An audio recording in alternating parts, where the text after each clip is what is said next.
Doors album while rummaging a capsized van, and he wanted to look like the guy on the cover. Around that time, he'd started making up songs.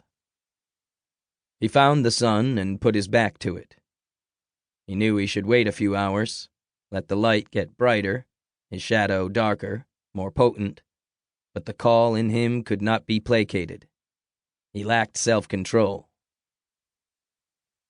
"I missed you," he said to his shadow on the ground. He waved. It waved back. He danced.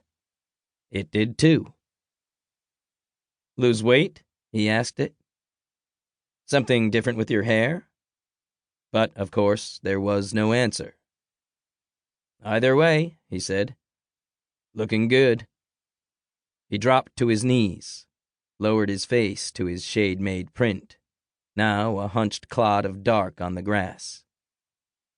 "A world with two suns," he continued singing. "That is the dream." He was silent. Lust slithered across his face.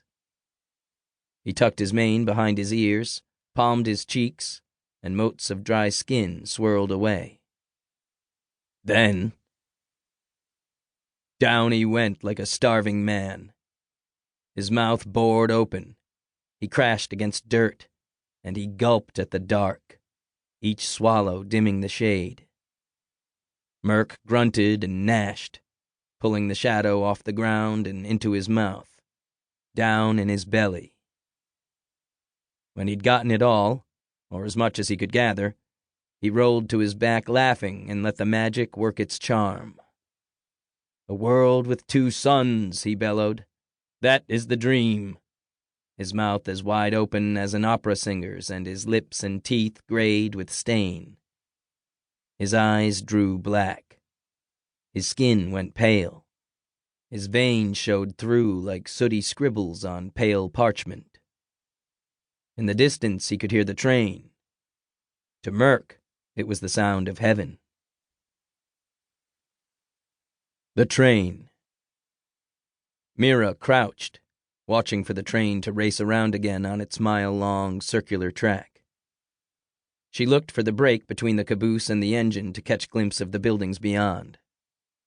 A step in front of her, the grass had been scorched away, covered with white rocks, but the smell of the scorching lingered, and Mira sniffed the perfume of it, her brown eyes sleepy in the smell. She messed her hair.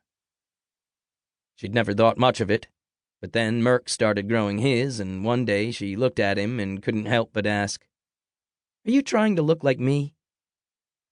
He got defensive, something about some singer. "You're trying to steal my fucking haircut," she told him. And Murk called Mira all kinds of dirty names and stomped off on his peg leg to wherever Murk went when Mira sent him stomping. But now she thought, "Shit, he can have it." Just beyond the train, observation towers stood, and in them guards trained guns on the perimeter of rocks. Mira heard the man's voice through his bullhorn. "Closer, and I'll fire." It was noon, and Mira was ambivalent. She'd been coming to the train for days now with the half-hearted idea of dying, but each time she'd come, nothing happened. This threat was the first she'd heard, and it made the consequence of her dying more real to her. That's the thing about suicidal thinking.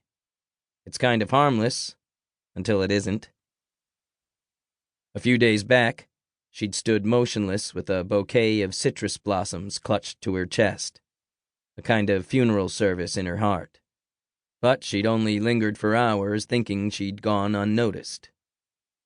She'd even shown her shadow then, turning it off and on, hoping the strobe of it might gain some attention. But it didn't. The next time, she'd gone to a different edge of the town, thinking maybe her luck would change if she tried another observation tower. Each time the train sped up, but no shots were fired. She thought mildly of running for the train, throwing herself beneath its heavy steel wheels and letting the train cars chew her up to yuck. But she couldn't seem to get